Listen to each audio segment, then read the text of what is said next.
Ali Baysal. Bugünkü programımız hakkında bize bilgi verebilir misiniz? Yine her zaman olduğu gibi Kurban Bayramı'nın ikinci günü saat 2 çocuklarımızı sevindirmeye devam ediyoruz. Peki bu gelenek kaç yıldan beri devam ediyor? Sürekli dediğimiz işte 500, 600, 300. Bazen bayramlaşmaya gidiyor çocuklar uzak yerlere. Ondan dolayı bazen 300'e düşüyor, bazen 700 oluyor, bazen 600 oluyor. Peki 20 yılın üzerinde bir gelenekten bahsettiniz. Bu gelenek nasıl ortaya çıktı?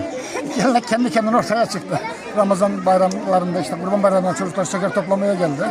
Evet. Bu arada bir harçlık verelim dedik. Evet. Onun üzerine çocuklarımız alıştı. Bu şekilde devam ediyoruz. Her yıl devam ediyor şimdi. Dini bayramlarda evet. Teşekkür ediyoruz. Zeycan Baysal ben. Ne kadar kalabalık olursa o kadar mutlu oluyoruz biz. Ya. Ama kapı Yok yok tamam böyle.